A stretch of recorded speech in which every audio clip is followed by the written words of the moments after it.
할렐루야. 지난주 목요일 6.25 전쟁 70주년이 되는 날이었습니다. 연세 있으신 분들은 경험하셔서 아시지만 6.25 전쟁, 우리 민족이 치른 전쟁 가운데 가장 처참하고 또 피해가 컸던 전쟁입니다. 한국군, 경찰 포함한 한국군과 유엔군 전체가 77만여 명이 전사, 부상, 또 실종, 이런 인명피해가 나왔고, 전쟁으로 인해 발생한 이재민만 1,000만 명이 넘었습니다. 전체 인구의 절반 이상이 피해를 입은 결과인데, 지금까지도 가족을 잃거나 또 헤어진 사람들, 지금도 고통을 받고 있습니다. 재산 피해도 추산이 어려울 정도로 컸습니다.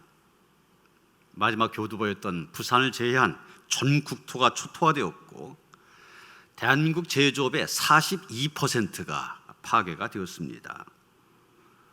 도로, 철도, 교량, 항만, 학교, 이것은 군사작전에 이용될 수 있다. 그래서 대부분 또 개인 가옥까지도 파괴가 되어졌습니다. 그래서 경제체제 기반도 무너졌고 또 국민의 생활터전도 황폐가 되었습니다. 6.25를 지나면서 당연히 우리는 이런 6.25와 같은 전쟁이 다시는 이 땅에 일어나지 않게 되기를 기도하고 또 기도해야 할 것입니다. 그런데 지금 우리는 또 다른 전쟁을 치르고 있습니다. 금방 끝날 줄 알았던 코로나19와의 전쟁, 장기화되어지면서 사회적인 위기, 경제적인 위기 속에서 많은 사람들이 불안을 호소하고 또 우울증에 시달리고 있습니다. 이 때문에 전 세계적으로 폭동도 일어나고 또 자살하는 사람도 늘어나고 있습니다. 독일 그러면은 규칙과 질서를 잘 따르기로 유명한 나라 아닙니까? 그런데 그 독일의 슈투트가르트라고 하는 곳에서 지난 20일 폭동이 일어났습니다. 경찰이 10대 마약 소지 용의자를 체포하려고 하는데 근처에 있던 시민 수백 명이 갑자기 이 경찰을 공격하면서 폭동이 일어난 겁니다. 이유는 너무 오랫동안 봉쇄령이 내려다 보니까 눌려있다가 폭발한 겁니다. 그래서 경찰관 19명이 다치고 수십 곳의 상점, 문이 부서지거나 약탈 피해를 입었다는 겁니다. 또 지난 20일 미국에서는 할리우드의 억만장자, 이런 백만장자만 해도 엄청난 부자 아닙니까? 그런데 억만장자예요. 그 정도 부자인 스티브 빙이라고 하는 사람, LA에 있는 고급 아파트 27층 자기 집에서 뛰어내려서 27층에서 뛰어내려서 스스로 목숨을 끊었습니다. 이 사람도 코로나19 사태로 봉쇄 조치와 자택 격리가 길어지면서 외부와의 접촉이 줄어들게 되니까 우울감을 호소했다, 그렇게 전해지고 있습니다. 전문가들은 얘기합니다. 이 코로나19가 2차로 확산되어지고 이 사태가 계속되어질 경우 이런 양상이 더 심각해질 수 있다, 이런 우려를 얘기하고 있습니다.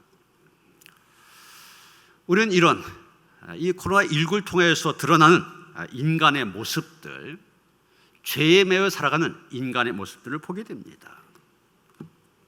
사람들이 죄의 지배 아래 있다 보니 분노를 참지 못하고 폭동을 일으킵니다. 죄의 지배 아래 있다 보니 천하보다 귀한 생명인데 그 생명을 우습게 여기며 스스로 목숨을 끊습니다. 오늘 보면 14절에 보면은 죄가 너희를 주장하지 못하리니 이는 너희가 법 아래에 있지 아니하고 은혜 아래에 있음이라, 이렇게 말하고 있는데 이 말씀을 공동번 성경은 이렇게 번역하고 있습니다. 여러분은 율법의 지배를 받는 것이 아니라 은총의 지배를 받고 있으므로 죄가 여러분을 지배할 수 없을 것입니다. 우리 성경에 은혜 아래에 있다는 말, 여기는 은총의 지배를 받으며 사는 것이다, 이렇게 번역을 하고 있습니다.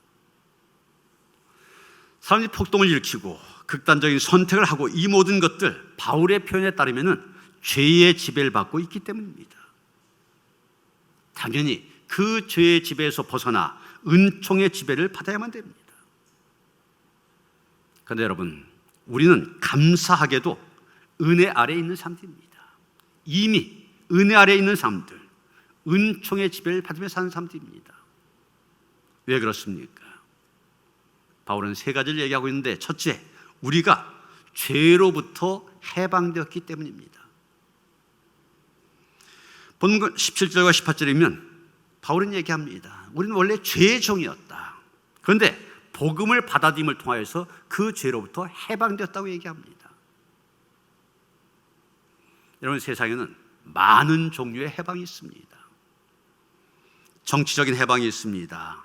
대표적인 것이 우리나라 8.15 해방이죠. 일제의 식민지 생활에서, 노예 상태에서 해방을 이룬 것입니다. 감옥살이 하다가 석방된 것도 해방의 일종입니다. 굶주림에 시달리다가 경제적인 여유가 생겨서 먹을 것 걱정하지 않게 되었다. 그것도 일종의 해방입니다. 공포로부터의 해방도 있습니다. 수험생들은 입시가 끝났다 그러면 입시 지옥에서 해방됐다 그러면서 좋아합니다. 심리적인 해방도 있습니다. 마음이 무엇인가 불안하고 초조했었는데 거기에서 벗어난 것입니다. 질병으로부터의 해방도 있습니다. 이런 지금 우리가 이 코로나19에 의해서 우리의 일상이 좌우되고 있지 않습니까? 가고 싶은데 가지 못하고, 하고 싶은 일 못하고, 예배도 지금 얼마나 구속받고 있어요. 지금 교회 예배당에 나오지 못하고 가정에서 예배드리는 사람들 얼마나 많습니까? 이 코로나19라고 하는 굴레에 매여 있습니다. 그러기에 이 코로나19라는 질병을 극복할 때 모든 굴레에서 해방이 되어진 것입니다. 여러분, 이렇게 우리 주변에 많은 종류의 해방이 있는데 이 가운데 가장 큰 기쁨, 가장 큰 해방, 가장 기쁜 해방이 무엇이냐? 바로 본문이 말하는 죄로부터의 해방입니다. 이 죄로부터의 해방을 얻지 못하고 다른 해방을 누린다, 소용없습니다. 여러분, 돈밖에 모르는 삶을 가리켜 수전노 그러지 않습니까? 지킬 숫자에다 돈전자, 노예노자, 돈을 지키는 노예란 뜻입니다. 줄여서 돈의 종이란 뜻입니다. 돈의 종이 되어, 돈의 노예가 되어 살아갑니다. 수전노만 있는 것 아닙니다. 세상에는 이기심의 종, 욕심의 종, 권력욕의 종, 여러 종류의 종이 있습니다. 그런데 그 가운데 제일 비참한 종이 바로 죄의 종입니다. 죄의 종은 아무런 소망을 가질 수 없습니다. 긍지를 가질 수 없고 보람을 가질 수 없습니다. 사람을 불행하게 만드는 불이 있다고 얘기합니다. 4가지 불자로 들어가는 것. 불안, 불만, 불평, 불합니다. 죄의 종은 이 4가지 불에 매여 사는 겁니다. 또 사람을 누르고 있는 3가지 감, 3감이 있다고 얘기합니다. 허무감, 죄책감, 죽음에 대한 공포감. 죄의 종은 이 3감에 눌려 살아가고 있습니다. 그런데 우리는 누굽니까? 죄로부터 해방되었다는 선을 받은 사람들입니다.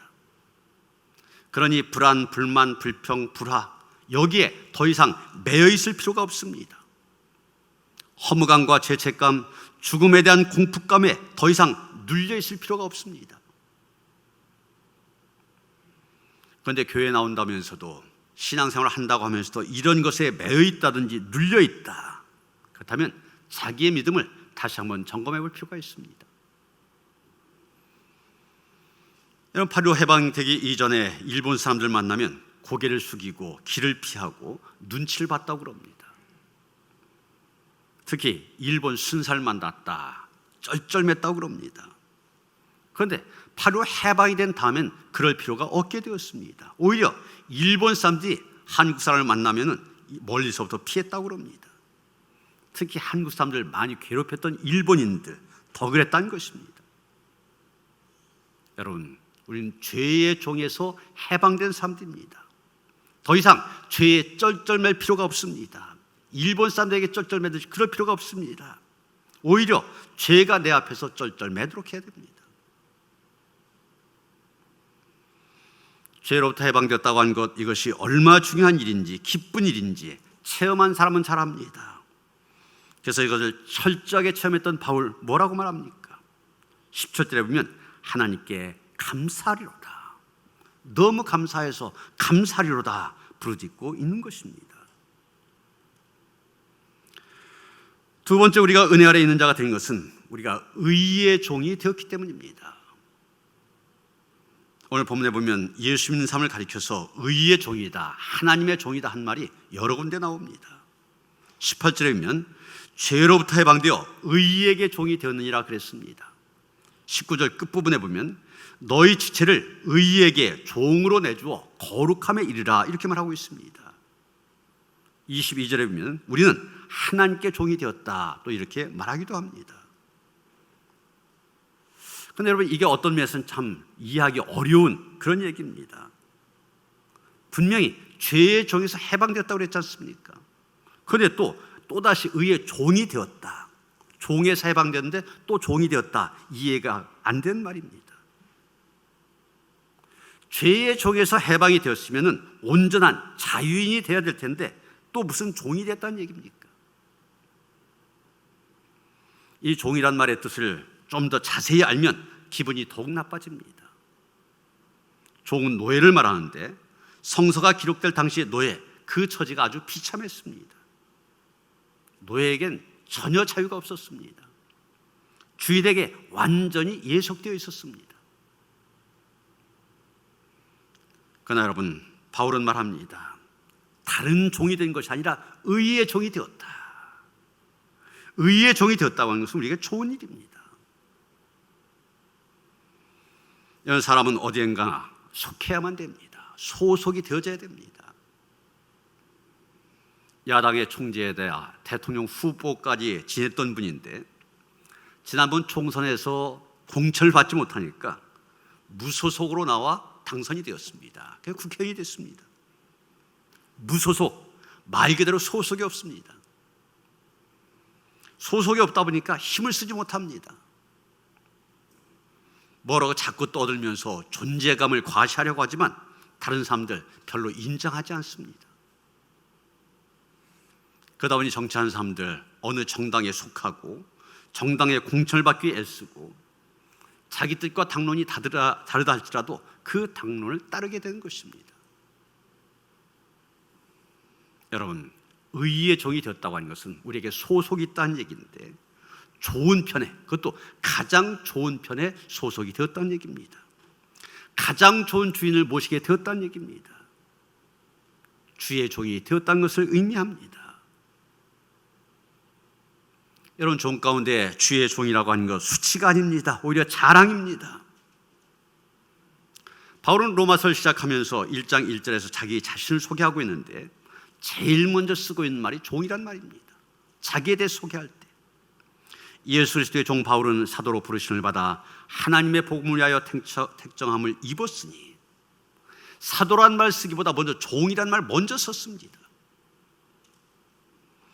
빌립보서 1장 1절에 보면 그리스도 예수의 종 바울과 디모데는 그리스도 예수 안에서 빌립보에 사는 모든 성도와 또한 감독들과 집사들에게 편지하노니, 다른 거 얘기하지 않습니다. 자기는 그리스도의 종이라고 얘기합니다. 디도서 1장 1절 2절도 마찬가지입니다. 하나님의 종이요 예수 그리스도의 사도인 나 바울이 사도된 것은 하나님의 택하신 자들의 믿음과 경건함에 속한 진리의 지식과 영생의 소망을 위함이라. 바울은 다른 거 강조하지 않습니다. 난 예수님의 종입니다. 난 하나님의 종입니다. 이것을 강조합니다. 그만큼 바울은 겸손한 사람이라는 얘기입니다. 그러면서 이것이 자랑스럽고, 종이라고 하는 것이 자랑스럽고, 또 이것을 밝힌 것이 유익하기 때문에, 편지의 전달 효과나 호소 효과가 높기 때문에 난 예수님의 종입니다, 이것을 밝히는 것으로 편지를 시작하고 있는 것입니다. 그런데 여러분, 의의 종이라고 하는 것, 종이라면 구속을 받아야 되지만 역설적이지만 자유를 얻은 사람들입니다.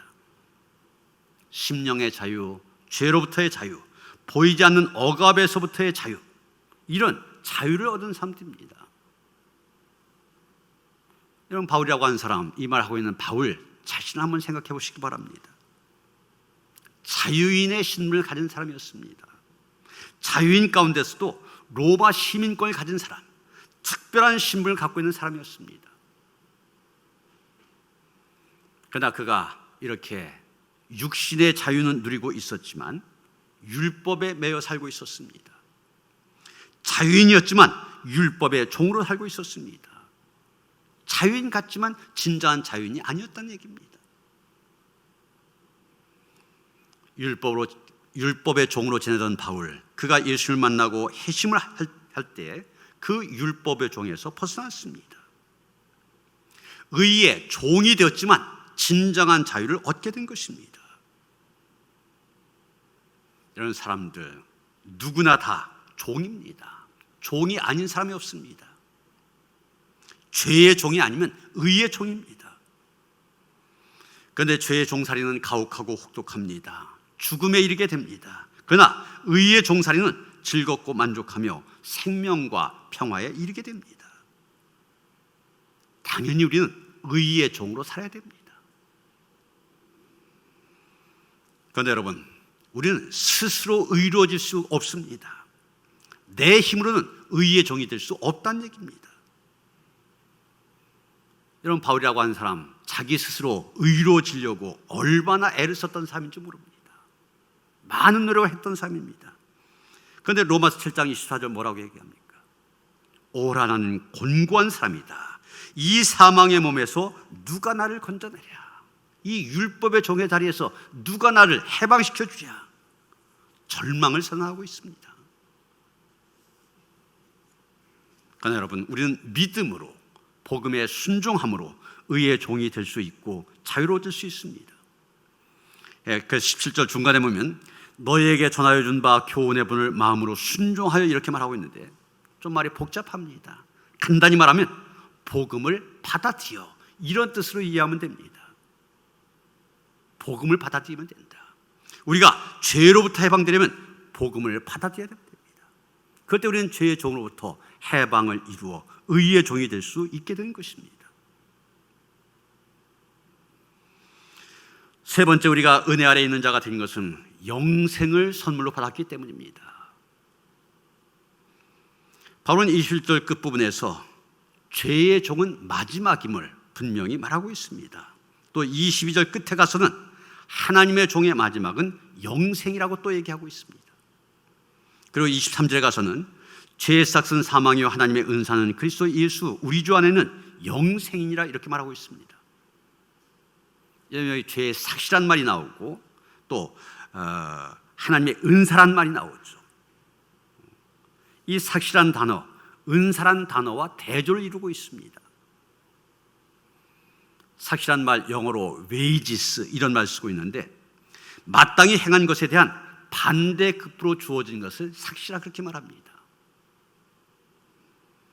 이런 2020년 우리나라 최저시급이 8,590원 아닙니까? 시간당 8,590원을 받고 일하기로 하고 1시간 일했으면 그 삭스로 8,590원을 받아야 됩니다. 2시간 일했으면 17,180원 받아야 됩니다. 더 받지도 아니하고 덜 받지도 아니하고 일한 만큼만 그 대가를 받는 것, 이것을 가리켜 삭시라 그렇게 얘기합니다. 그런데 반면에 은사라고 한 말, 영어로 기프트, 이런 말 쓰는데 우리가 흔히 말할 때 선물로 해석을 합니다. 그러므로 죄의 삭, 죄의 대가는 무엇입니까? 사망이라고 하였습니다. 더도 덜도 아닙니다. 그저 죄의 종은 멸망당할 수밖에 없는 것입니다. 그러나 예수 그리스도를 믿음으로 말미암아 의롭게 된 의의 종들 무엇을 받습니까? 영생을 선물로 받게 됩니다. 여러분, 하나님께서 우리에게 여러 가지 선물 주셨습니다. 좋은 배우자, 좋은 친구, 좋은 자녀, 신앙 공동체, 모두가 하나님이 주신 좋은 선물들입니다. 그런데 그 가운데 가장 좋은 선물 무엇입니까? 바로 영생입니다. 영원한 생명, 이것보다 더 좋은 선물이 어디 있겠습니까? 그리고 누가 이 선물을 줄 수 있습니까? 바로 하나님께서 은혜로 우리에게 주십니다. 하나님께서 은혜로 우리에게 주셔서 우리는 구원을, 영생을, 천국을 선물로 받게 된 것입니다. 아주 심한 알코올 중독자가 있었습니다. 200여 명의 부하까지 거느리고 배를 타고 노예 장사를 하는 아주 악명이 높은 사람이었습니다. 그런 그가 한 번은 런던 항구에 배가 정박해 있던 중 런던 시내에 있는 한 작은 감리교에서 운영하는 전도처에 들어가게 되었습니다. 예배당도 아니고 전도처입니다. 예배를 드리기 위해서 들어간 것이 아니라 술 취한 기에 사람들이 많이 모여 있으니까 좀 장난 좀 치고 싶어하는 그런 생각에 들어가게 된 것입니다. 들어가서 한 구석에 앉았습니다. 젊은 설교자가 열심히 설교를 합니다. 그 설교를 듣는 가운데 이 사람 점차 그의 얼굴이 변하였고 눈에서는 눈물이 흐르기 시작하였습니다. 도도하던 그의 고개가 숙여지다가 급기야 그토록 거칠고 돈만 알며 거만했던 이 사람, 땅바닥에 무릎을 꿇고 기도하기 시작합니다. 그가 들은 설교 단순했었습니다. 아버지의 품으로 돌아온 탕자의 이야기, 그게 다였었습니다. 그런데 이 설교를 통하여 하나님의 은혜를 깨닫고 자기의 과거를 철저히 회개하며 하나님의 사랑 속에 살기를 하였지만은 거듭남의 체험을 하게 된 것입니다. 그 다음에 이 사람 찬송가 작사가가 되었는데 그 유명한 존 뉴턴, 이런 수없이 들어본 이야기입니다. 이 사람이 그날의 체험을 기억하면서 찬송가 한 장을 작사했습니다. 동서양을 막론하고 기독교인들이 가장 좋아하며 가장 애창한 곳, Amazing Grace. 우리 찬송가 305장, 나 같은 죄인 살리신 주 은혜 놀라와, 바로 그 찬송입니다. 여러분, 여러분의 마음속에 이 존 뉴턴의 Amazing Grace, 놀라운 그 은혜, 이 고백이 있습니까? 나 같은 죄인 살리신 주님의 은혜가 놀랍습니다. 엄청납니다. 죄의 종의 자리에서 의의 종의 자리로 옮겨 영생을 선물 주신 주님의 은혜가 놀랍습니다. 이런 고백이 우리에게 있냐는 것입니다. 우리는 지금 영생으로 가는 길 위에 서 있습니다. 영생을 선물로 받으러 가는 길입니다. 이 길의 이름은 거룩입니다. 19절과 22절 말씀 보면 거룩함의 일이라, 이런 말이 계속 나오지 않습니까? 우리는 지금 이 거룩함의 길을 걷고 있는 것입니다. 얼마 전부터 정부에서는 이 도로명 주소를 쓰도록 권유하고 있지 않습니까? 그래서 이 도로명 주소에 의하면 우리 교회 앞길 포구로라 부릅니다. 제가 사는 아파트 앞길은 소래영로, 이런 식으로 되어 있습니다. 성도들이 걷는 길, 이름을 붙인다면 거룩로, 이렇게 붙일 수 있을 것입니다. 거룩로, 거룩함의 길을 가는 것, 이것을 신학적인 말로 성화라, 이렇게 이야기합니다.